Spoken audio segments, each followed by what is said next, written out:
19 décembre 1939. La route forestière qui part vers le nord-est, depuis Summa, en direction des lignes soviétiques, est un couloir de boue gelée et de neige brassée. Et le caporal Eino Leinonen est allongé à plat dans un fossé de drainage à son bord, le visage contre le sol glacé et les mains autour d'une bouteille de kérosène et de goudron qu'il a fabriquée lui-même dans une grange 3 jours auparavant. Il a 23 ans. Il est agriculteur en Carélie. Il porte l'uniforme depuis 6 semaines. La température est de moins 31 degrés Celsius et à moins 31 degrés le goudron dans la bouteille s'est épaissi jusqu'à devenir quelque chose qui se rapproche d'une pâte. Ce qui est précisément l'objectif. Il adhérera lorsqu'il se brisera. Il brûlera là où il tombera. Il ne glissera pas de l'acier. Derrière lui, dans les arbres, 4 autres hommes de la même section anti-char occupent des positions semblables, armés de la même manière, observant la route. Aucun d'eux n'a reçu de formation anti-char officielle. Il n'y a aucun canon anti-char dans leur secteur. Il n'y a aucun soutien d'artillerie à portée. Ce qu'il y a, c'est la route, l'obscurité, les bouteilles et la connaissance. Transmise par le sergent de la section à chacun des hommes au cours des 2 jours de préparation précédant cette position, qu'un char T-26 possède une grille de ventilation sur la partie arrière de la caisse, juste au-dessus du compartiment moteur, environ 30 cm sur 40 cm de treillis métallique, et que si une bouteille de goudron enflammée tombe sur cette grille et y demeure suffisamment longtemps, le moteur prend feu, puis l'équipage dispose d'environ 90 secondes pour choisir entre brûler vivant ou sortir dans ce qui les attend dans l'obscurité. Leinonen sait où se trouve cette grille. Il s'est exercé au lancer contre la porte d'une grange jusqu'à ce que son bras comprenne la trajectoire. Il est prêt. La question à laquelle aucun schéma ne peut répondre est de savoir s'il sera encore prêt lorsque le char sera réel, que le sol tremblera et que la mitrailleuse de la tourelle balayera la lisière des arbres avec des balles traçantes. Cette question recevra une réponse dans environ 4 minutes, lorsque le char de tête de la 35e brigade blindée soviétique contournera le virage situé à 150 mètres au nord-est et que ses phares balayeront la neige. Ce qui se produit sur la route à l'extérieur de Summa, dans la nuit du 19 décembre 1939, puis au cours de 5 autres engagements durant les 6 jours suivants, appartient à une catégorie de l'histoire militaire que l'analyse conventionnelle peine à traiter. Une section anti-char finlandaise de 5 hommes équipés d'armes incendiaires improvisées que son propre commandement n'a pas officiellement approuvé, combattant dans un terrain que la doctrine blindée soviétique a classé comme une voie d'approche secondaire de faible valeur défensive, obtient un nombre confirmé de chars soviétiques détruits ou neutralisés que son commandant de régiment refuse d'abord de croire et que les récits soviétiques d'après-guerre minimisent pendant des décennies parce que leur explication est embarrassante.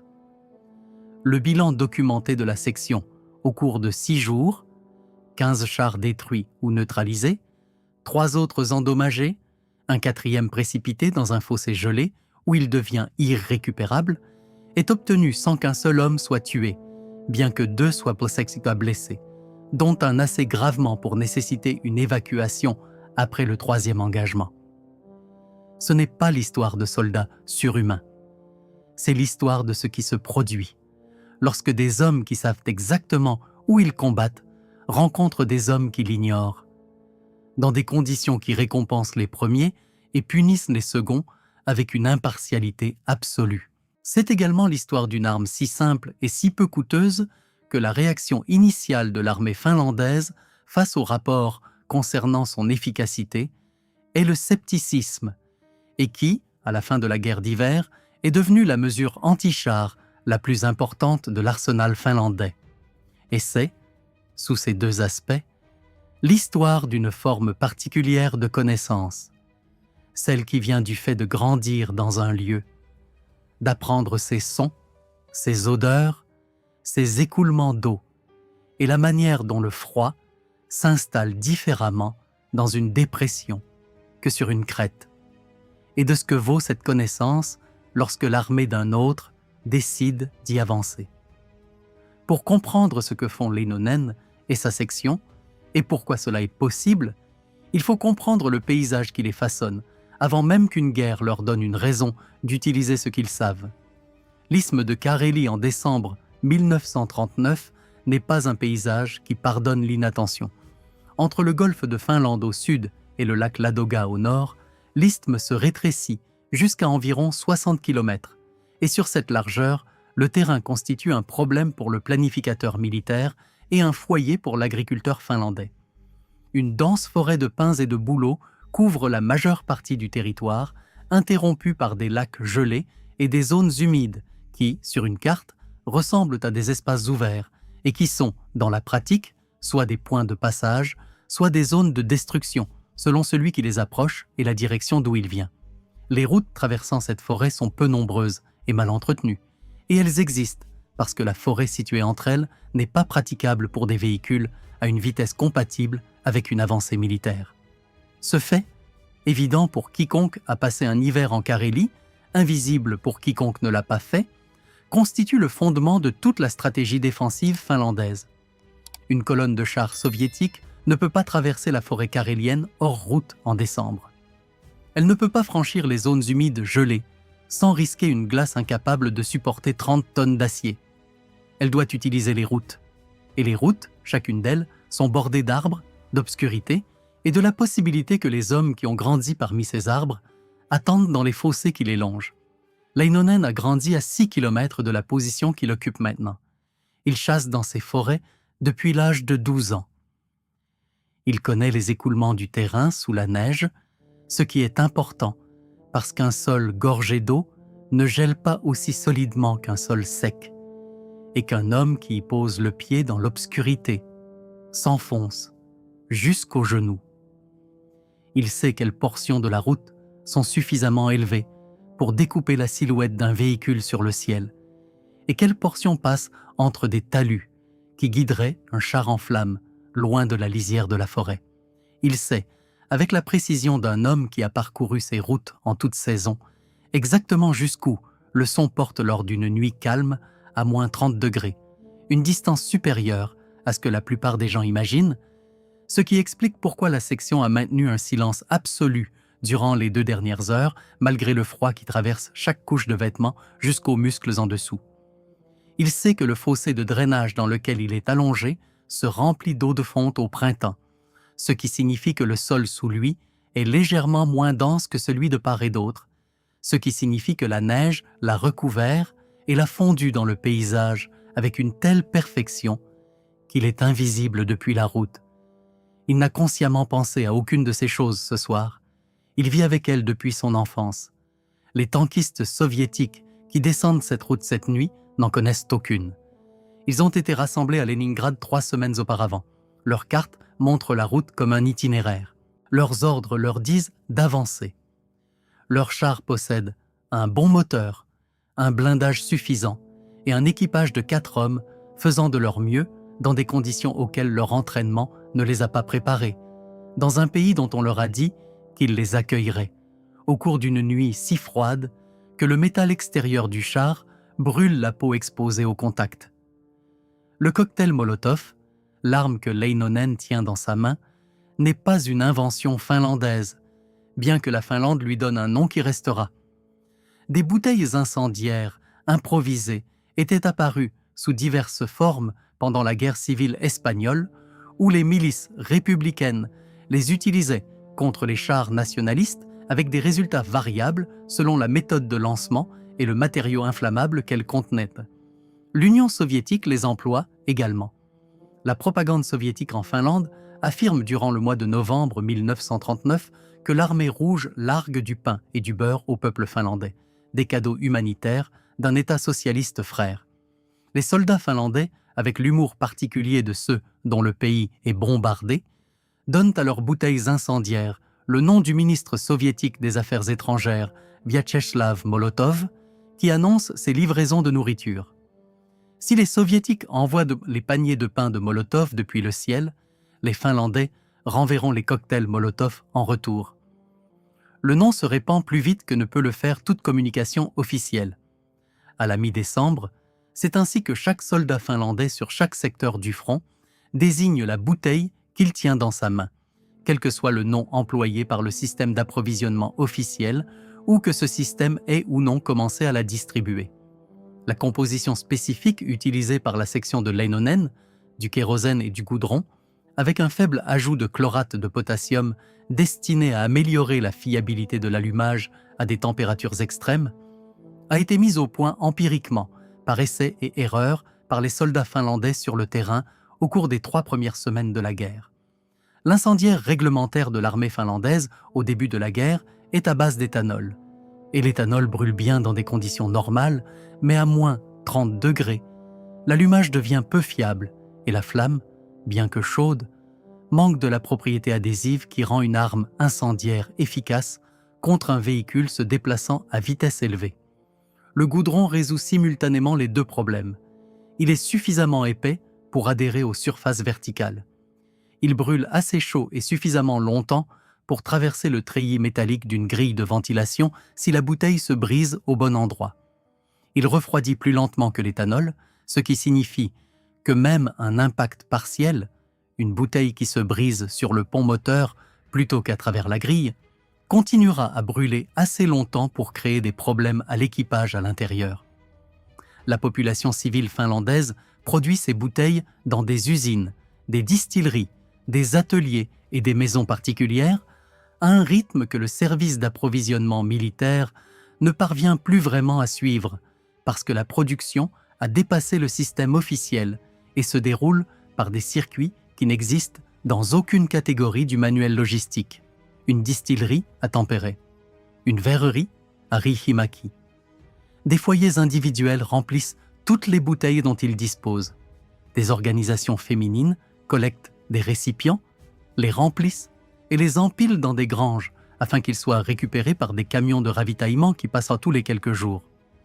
Au 19 décembre 1939, la section dispose de 32 bouteilles. Elles sont stockées dans une cavité creusée dans la neige derrière leur position. Enveloppées dans un tissu imbibé d'un composé d'allumage distinct afin que la mèche s'enflamme rapidement, même dans le froid. Car une bouteille dont la mèche ne s'allume pas est une bouteille qui ne fait rien, et ces hommes ne peuvent pas se permettre que leurs armes ne fassent rien. Le T-26, qui mène la colonne soviétique autour du virage dans la nuit du 19 décembre 1939, est un véhicule qui raconte l'histoire de la doctrine blindée soviétique des années 1930 dans chacune des dimensions de sa conception. Construit à partir d'un modèle britannique acheté en 1930 puis largement modifié au cours de la décennie suivante, le T-26 est un char léger d'appui à l'infanterie, conçu non pas pour des opérations blindées indépendantes, mais pour accompagner l'infanterie à travers un terrain découvert, fournir un appui-feu direct contre les positions de mitrailleuses et les points fortifiés qui ralentiraient autrement une avancée d'infanterie. Il pèse environ 10 tonnes.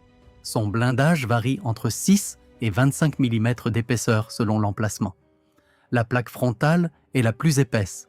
Le pont et les flancs sont plus légers et l'arrière l'est davantage encore. Parce que lorsque les concepteurs répartissent l'épaisseur du blindage, l'arrière du véhicule n'est pas l'endroit d'où ils s'attendent à recevoir des tirs.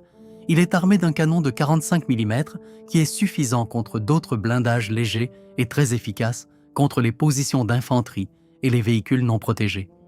Son moteur refroidi par air fonctionne à basse température dans les conditions hivernales, mais fonctionne néanmoins, ce qui est plus qu'on ne peut dire de plusieurs autres véhicules blindés soviétiques déployés en Finlande, dont les systèmes de refroidissement à eau exigent d'être vidangés, puis remplis de nouveau chaque fois que le véhicule reste arrêté plus d'1 heure à des températures aussi inférieures au point de congélation.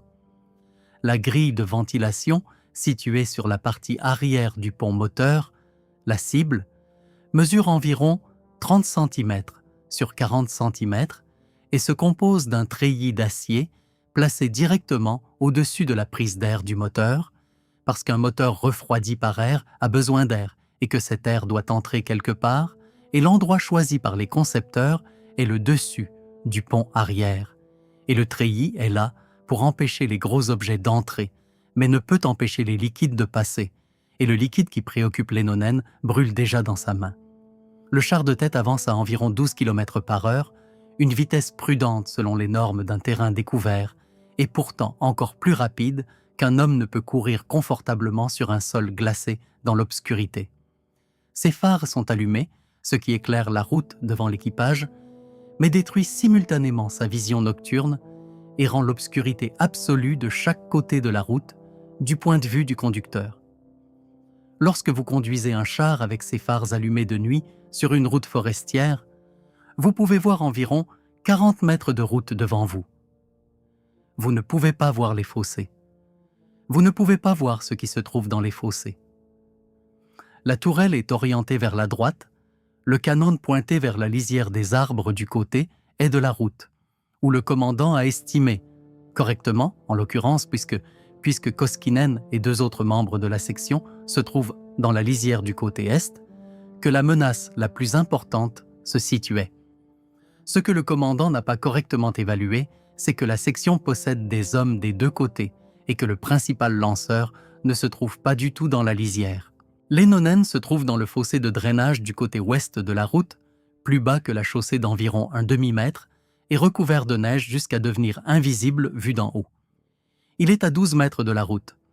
Lorsque le char dépassera sa position, le pont arrière sera à 4 mètres de sa main droite. Il attend que le char l'ait entièrement dépassé, jusqu'à ce que le pont arrière se trouve directement en face de sa position et que la tourelle soit tournée ailleurs. Puis il se relève et se met en mouvement.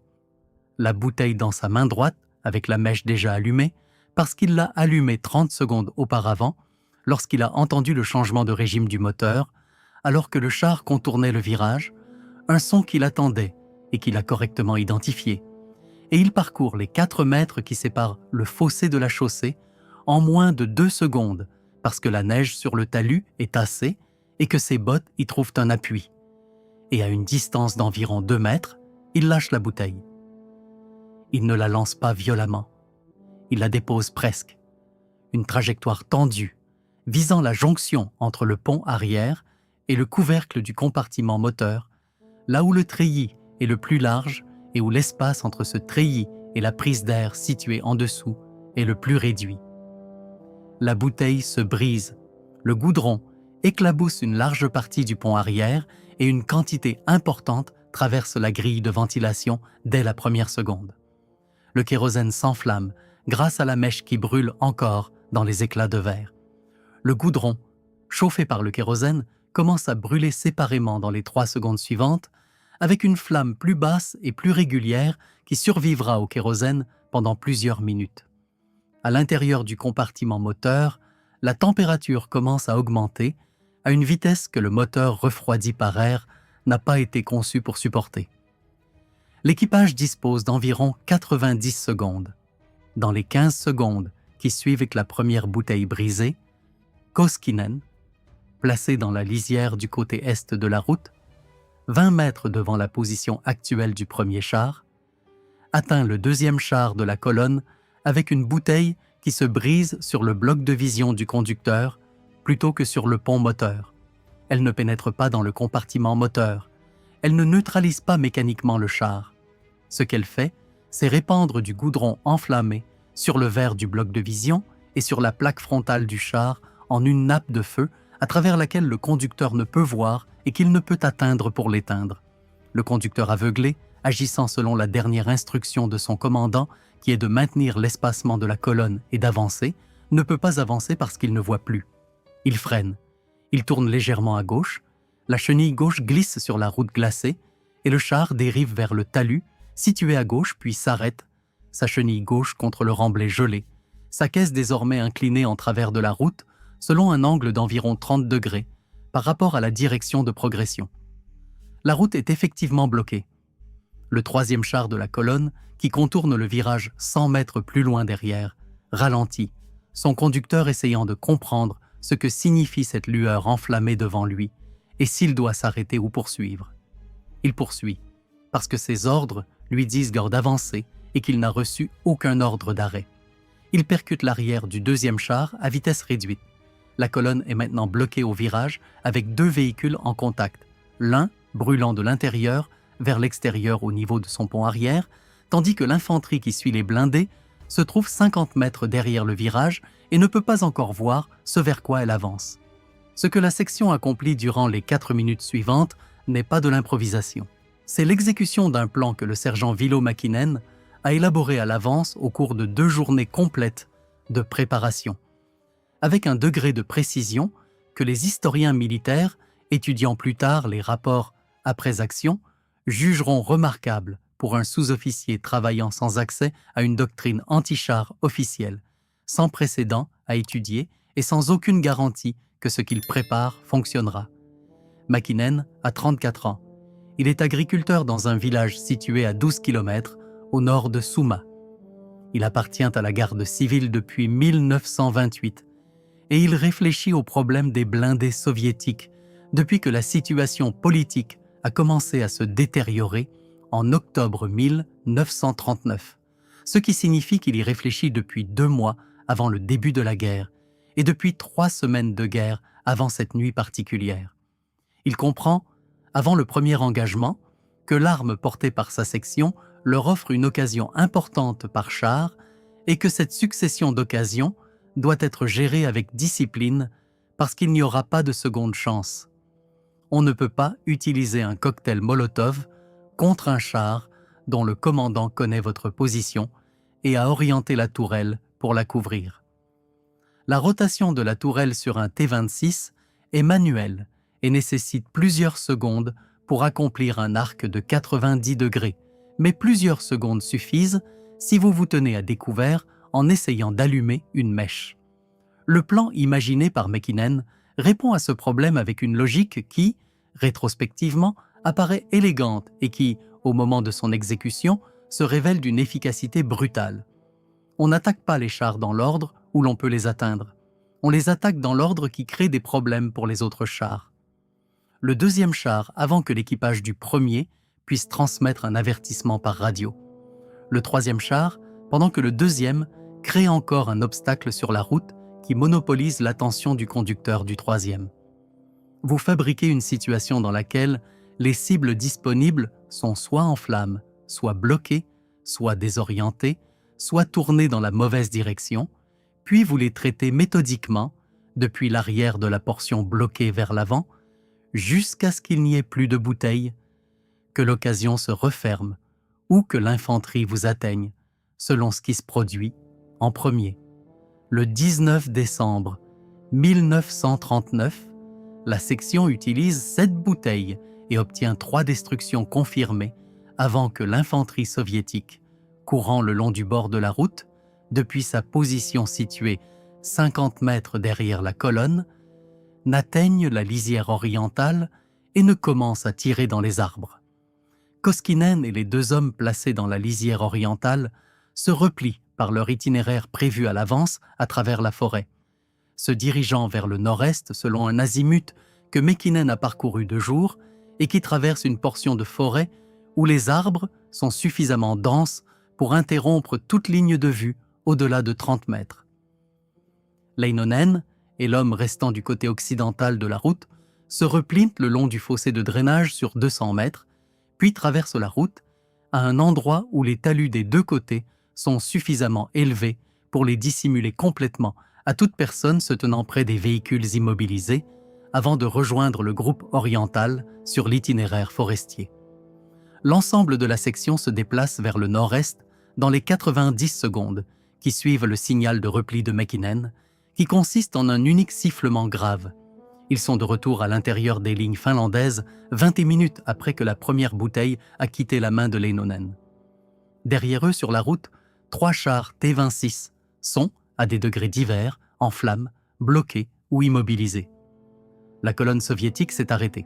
L'avance exigée par les ordres opérationnels de la 35e brigade blindée, progresser jusqu'à la ligne Mannerheim, maintenir la pression, exploiter toute brèche dans les positions défensives finlandaises, a été complètement stoppée par 5 hommes, 7 bouteilles et un fossé de drainage sur une route que le plan opérationnel soviétique décrit comme un axe d'approche secondaire sans présence défensive significative. Le commandant de régiment qui reçoit le rapport après action de Mäkinen, le lendemain matin le lit 2 fois. 3 chars, 5 hommes, des armes improvisées, aucune perte du côté finlandais, 21 minutes de contact. Les chiffres se situent en dehors des catégories existantes qui définissent ce qu'une section de 5 hommes peut accomplir au cours d'un seul engagement. Il fait venir Mäkinen à son poste de commandement et lui demande de décrire l'attaque depuis le début. Mäkinen la décrit avec le même langage factuel et dépourvu d'émotion qu'il utilise dans son rapport écrit. Le commandant demande si la section a employé d'autres armes que les engins incendiaires. Mäkinen répond que non. Le commandant demande si les 3 chars sont confirmés comme détruits ou si certains pourraient avoir été récupérés. Mäkinen répond que la patrouille de reconnaissance envoyée à l'aube signale 2 carcasses brûlantes encore et une autre, dont la trappe de tourelle est ouverte sans qu'aucun membre d'équipage ne soit visible à l'intérieur, ce qu'il interprète comme une évacuation de l'équipage, ce qui signifie que l'incendie intérieur a atteint un stade où l'équipage a préféré les dangers extérieurs. Le commandant écrit dans son journal que les performances de la section exigent une vérification par des reconnaissances supplémentaires, mais que les preuves matérielles confirment le rapport. Il le transmet au quartier général de la division avec une note recommandant que des stocks supplémentaires d'armes incendiaires improvisées soient attribués en priorité aux sections anti-chars sur l'ensemble du front de la division et que l'approche tactique du sergent Mäkinen soit documentée avec suffisamment de détails pour que d'autres chefs de section puissent la reproduire. Ce rapport, ainsi que d'autres rapports semblables provenant d'au moins 4 autres secteurs du front finlandais au cours de la même semaine de décembre 1939, constituent l'origine documentaire de ce qui devient la doctrine anti-char officielle finlandaise en l'espace de 2 semaines. La rapidité de la réaction institutionnelle, du rapport de terrain à la doctrine officielle en 14 jours, révèle quelque chose de l'armée finlandaise de cette période, qui est aussi important que n'importe quelle innovation tactique particulière. L'armée finlandaise est entrée dans cette guerre en sachant qu'elle ne pouvait rivaliser avec l'Union soviétique ni en nombre, ni en blindés, ni en artillerie, ni en puissance aérienne. Ce qu'elle peut faire, en revanche, c'est apprendre plus vite que ne l'exige le rythme opérationnel soviétique. Le cocktail Molotov est l'une des 12 adaptations tactiques environ que les unités finlandaises développent durant les 3 premières semaines de la guerre et que l'armée finlandaise adopte officiellement et diffuse dans le mois qui suit. Les combinaisons de camouflage blanche, l'infiltration des arrières soviétiques par des troupes à ski, les obstacles anti-chars improvisés construits à partir du bois disponible, l'utilisation de fusées de signalisation pour coordonner les attaques entre des unités incapables de communiquer par radio parce que les postes gèlent. Chacune de ces innovations suit le même chemin. Un soldat sur le terrain résout un problème avec les moyens dont il dispose. La solution est signalée, puis l'armée finlandaise l'adopte comme doctrine. En janvier 1940, les cocktails Molotov sont produits et distribués par le système logistique de l'armée finlandaise à un rythme d'environ 40 000 bouteilles par semaine.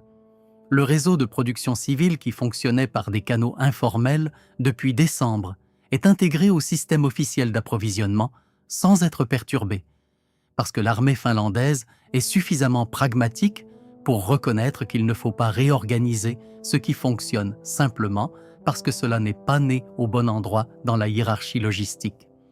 À la fin de la guerre d'hiver, les équipes finlandaises de récupération des blindés, examinant les épaves sur le front carélien, attribuent la destruction ou la neutralisation de plus de 2000 véhicules blindés soviétiques à des armes incendiaires de ce type, un chiffre que les historiens soviétiques d'après-guerre contestent.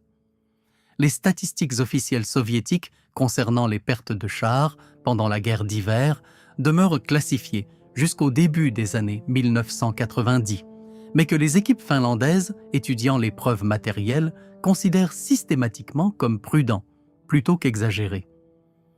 La deuxième action, menée le 21 décembre 1939 à une position que Mäkinen choisi 2 km au nord-ouest du site du 19 décembre, produit le meilleur résultat obtenu au cours d'un seul engagement pendant ces 6 jours.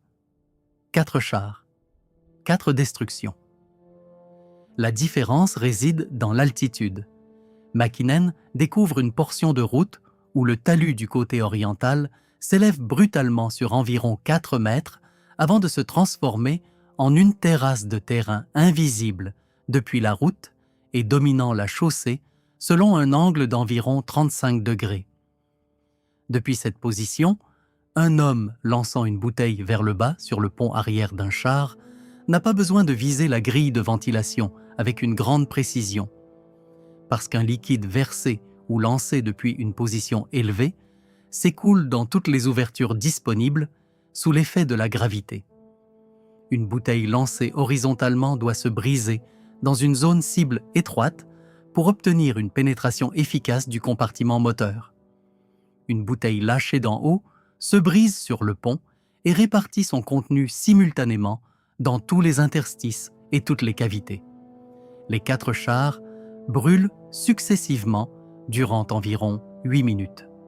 L'infanterie accompagnant la colonne, transportée dans des traîneaux de ravitaillement ouverts, parce qu'une température de moins 32 degrés rend une marche prolongée au rythme de la colonne physiologiquement impossible pour des soldats déjà en mouvement depuis plusieurs heures, abandonne les traîneaux lorsque les tirs commencent et se replie à pied derrière le virage. 2 des traîneaux de ravitaillement, chargés de munitions destinées aux canons des chars, prennent feu au contact des véhicules en flammes et leurs munitions commencent à exploser au bout de 12 minutes, ce qui remplit la route d'éclats pendant les 20 minutes suivantes et empêche toute approche organisée des chars en feu. La section se replie sans aucune perte. Leinonen décrira plus tard cette deuxième action à un historien militaire comme celle qui lui a semblé la plus mécanique, la plus proche d'une procédure plutôt que d'un combat, parce que l'altitude et la gravité accomplissaient l'essentiel du travail. La troisième action, le 22 décembre 1939, est celle qui rappelle à la section que rien n'est certain. Un élément soviétique de reconnaissance avancée, 3 hommes équipés d'une radio, placés plusieurs centaines de mètres en avant de la colonne principale et spécifiquement chargés d'identifier toute activité inhabituelle le long de la route avant l'avancée des blindés, aperçoit Koskinen alors qu'il gagne sa position dans la lisière orientale. Le rapport de l'observateur est transmis par radio. Le commandant de la colonne, au lieu de s'arrêter et de réorganiser ses forces, ordonne au char de tête d'ouvrir immédiatement le feu avec sa mitrailleuse sur la lisière orientale tout en poursuivant sa progression, estimant que la menace est celle d'un tireur d'élite finlandais plutôt que d'une section anti-char en position. Le tir de mitrailleuse commence 30 secondes avant que le char de tête n'atteigne la position préparée de la section. Koskinen est touché au bras gauche par une balle qui traverse la couche extérieure de ses vêtements d'hiver, puis le muscle du haut du bras sans atteindre l'os. Il ne s'effondre pas immédiatement, il est déjà engagé dans son lancer. Il lance la bouteille, elle manque la grille du moteur, l'accélération soudaine du char et son léger déplacement vers la gauche, résultant de la tentative du conducteur de présenter une cible plus réduite, modifie la géométrie du lancer d'environ 40 cm et se brise contre l'arrière de la tourelle. L'incendie qui en résulte brûle l'extérieur de la tourelle et le pont arrière, mais ne pénètre pas dans le compartiment moteur et ne neutralise pas le char.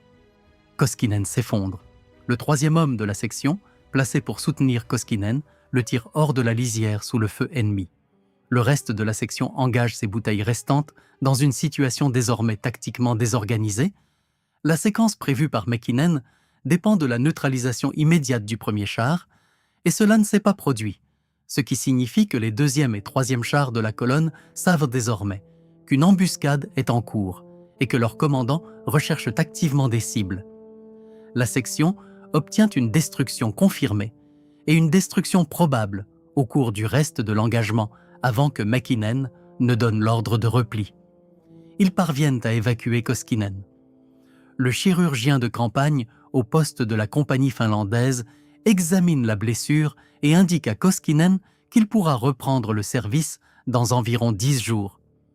Il est de retour au sein de la section pour le 5e engagement, 8 jours plus tard. La leçon que Mäkinen tire de cette 3e action est précise et influencera tous les engagements ultérieurs. Un élément de reconnaissance avancé, équipé d'une radio, constitue une catégorie de menaces différente de celle de l'infanterie qui suit les blindés, et la reconnaissance préalable de la section doit s'étendre suffisamment loin vers l'avant pour l'identifier avant qu'il ne les identifie. La 4e action se déroule le 24 décembre, la veille de Noël. La date apparaît dans tous les récits aux Finlandais des engagements anti-chars de la guerre d'hiver dans ce secteur, et elle y apparaît non comme un simple décor, mais comme un poids que les hommes présents ont porté consciemment. Noël en Finlande, en 1939, n'est pas une simple date du calendrier. C'est le centre de l'année familiale, l'événement autour duquel la vie des familles finlandaises s'organise depuis des générations, et chaque soldat finlandais présent sur le front le 24 décembre sait, avec une précision que cette date rend inévitable, qu'il se trouve ici plutôt qu'ailleurs. La section de Mäkinen est en position sur la route de Summa à 16 heures, alors que l'obscurité est déjà totale et que la température est tombée à moins 34 degrés Celsius. Leinonen conserve depuis 1 heure 2 des bouteilles sous son manteau, contre son corps, afin de maintenir la viscosité du goudron, car à moins 34 degrés, le goudron, sans réchauffement, s'épaissit au point de ne plus pouvoir se répandre efficacement à l'impact. 3 chars descendent de la route, 2 destructions nettes.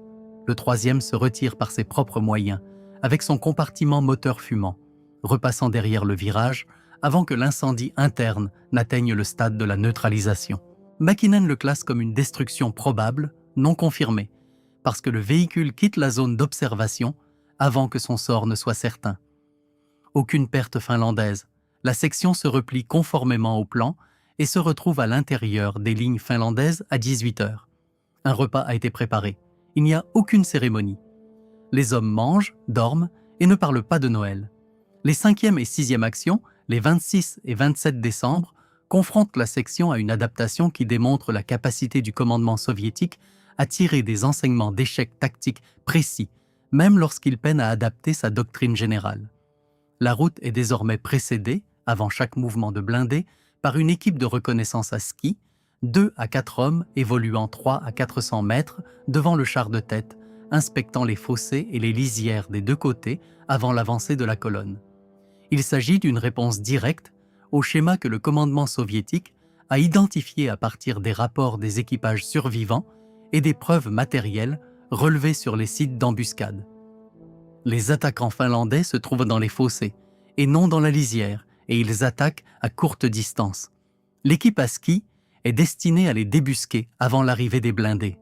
Mäkinen a envisagé cette possibilité depuis la 3e action et a modifié le déploiement de sa section en conséquence. Au lieu de placer ses hommes dans les fossés les plus proches de la route, il les positionne sur les talus au-dessus des fossés, sur un terrain que l'équipe à ski traversera en contrebas, plutôt qu'en le parcourant. L'angle de lancer est moins favorable. La distance entre le sommet du talus et le centre de la route est de 8 à 10 mètres au lieu de 4 à 6 mètres.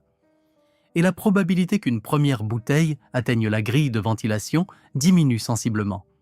Mais la section demeure indétectée au cours des 2 engagements et, à des distances de 8 à 10 mètres, un échec à atteindre la grille du moteur a encore de fortes chances d'atteindre le pont et de provoquer un incendie de surface qui occupera l'équipage et pourra éventuellement se propager au compartiment moteur avec le temps. La 5e action produit 2 destructions confirmées et un véhicule endommagé. La 6e produit 3 destructions confirmées, parce que Mäkinen a trouvé un virage suffisamment serré pour que la colonne soit obligée de ralentir jusqu'à l'allure de la marche afin de le franchir, ce qui donne aux lanceurs le temps nécessaire pour viser soigneusement à la distance réduite. Le total des 6 jours s'élève à 15 chars confirmés comme détruits ou neutralisés, 3 endommagés et une destruction probable non confirmée. Le total confirmé représente, selon les propres calculs de l'armée finlandaise, environ 1/3 des véhicules blindés que la 35e brigade blindée engage sur l'axe routier de Summa pendant les 6 jours de ses engagements. les journaux opérationnels de la brigade, devenus accessibles aux historiens finlandais après l'ouverture partielle des archives soviétiques en 1991 et 1992, montrent que l'axe routier de Souma est officiellement rétrogradé du statut de voie d'avance principale à celui de position secondaire de maintien le 28 décembre, un jour après la 6e action, avec la mention que les défenses anti-chars sur cette route sont plus fortes que prévu et que l'analyse du rapport entre les coûts et les bénéfices d'une pression blindée continue sur cet axe ne justifie pas les pertes de véhicules. L'effort principal de la brigade est déplacé 3 km plus à l'ouest, vers une route où la densité défensive est plus faible. La route de Souma, que 5 hommes ont défendue avec des bouteilles, leur connaissance du terrain et l'avantage particulier de savoir exactement où il se trouve, cesse d'être le problème qu'elle a été pendant 6 jours. Elle redevient simplement une route traversant une forêt finlandaise, bordée de fossés, dans l'obscurité. La portée plus large de ce que la section accomplit se situe à l'intersection de 2 problèmes que la guerre d'hiver révèle simultanément et que les analystes militaires étudiant le conflit s'efforcent d'examiner depuis lors. Le premier est le problème de la capacité anti-char dans une armée qui n'en possède aucune et qui doit la développer à partir de rien, au milieu d'une guerre qu'elle n'a pas choisie et qu'elle ne peut se permettre de perdre. L'armée finlandaise entre dans la guerre d'hiver avec moins d'une centaine de canons anti-chars répartis sur un front de plus de 1300 km. Les mathématiques de cette répartition ne permettent pas une défense anti-chars organisée au sens conventionnel du terme. Ce que possède l'armée finlandaise, en revanche, c'est le terrain et des hommes qui le comprennent, ainsi que la décision institutionnelle, prise rapidement et sans obstruction bureaucratique, de laisser ces hommes développer des solutions que le programme officiel d'instruction n'a pas fournies. L'arme incendiaire improvisée constitue le produit le plus visible de cette décision, mais elle n'est pas le seul. Sur l'ensemble du front finlandais, en décembre 1939, les soldats et les commandants de petites unités élaborent et signalent des solutions efficaces à des problèmes précis, à un rythme que l'établissement de formation de l'armée finlandaise n'a jamais produit et que son système logistique peine tout juste à suivre. Le cocktail Molotov passe de l'initiative individuelle à la doctrine officielle en 14 jours parce que l'armée finlandaise a créé des conditions dans lesquelles les bonnes solutions peuvent remonter plus rapidement que les mauvaises situations ne peuvent se propager vers le bas. Ce n'est pas un accident de culture militaire, c'est le produit spécifique d'une armée qui sait qu'elle ne peut pas gagner par des moyens conventionnels et qui s'est donc organisée, consciemment ou non, afin de trouver des moyens non conventionnels. Le second problème est la forme particulière d'échec de la doctrine blindée soviétique en terrain forestier par températures extrêmes. Un échec que la guerre d'hiver révèle avec une telle évidence qu'il met mal à l'aise les analystes militaires soviétiques et conduit les observateurs allemands étudiant le conflit à tirer des conclusions erronées. Les chars T-26 et de la série BT, qui constituent l'essentiel des forces blindées soviétiques en Finlande, sont conçus pour des opérations interarmes dans lesquelles l'infanterie accompagne les blindés en étroite coordination et où chaque composante protège l'autre contre les menaces qu'elle ne peut affronter seule. Les blindés sans infanterie sont vulnérables aux hommes cachés dans les fossés. L'infanterie sans blindés est vulnérable aux tirs directs. Une équipe interarmes, fonctionnant correctement, n'est vulnérable ni à l'un ni à l'autre. Dans la forêt carélienne en décembre 1939, cette équipe interarmes ne fonctionne pas correctement parce que le terrain et la température séparaient ses composantes. L'infanterie ne peut pas maintenir le rythme de progression de blindés, avançant sur des routes glacées à des températures qui épuisent les capacités physiques à un rythme que les planificateurs soviétiques n'ont pas pris en compte. L'infanterie prend du retard, les blindés avancent seuls. Et seuls sur une route forestière finlandaise, les blindés sont exactement aussi vulnérables que Mäkinen l'avait compris lorsqu'il a préparé son premier engagement.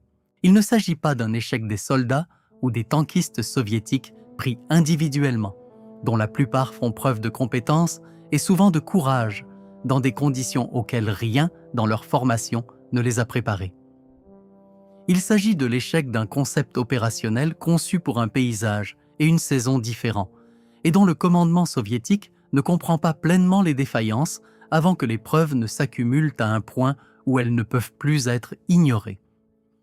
Ville Mäkinen est promu sous-lieutenant après la fin de la guerre d'hiver en mars 1940. Il combat pendant la guerre de continuation de 1940 et 1 à 1944 et y survit. Il retourne dans sa ferme après l'armistice et accorde un unique entretien officiel à un historien militaire finlandais en 1962, au cours duquel il décrit les actions de la route de Summa avec le même langage factuel et dépourvu d'émotion qu'il utilisait dans ses rapports après action originaux.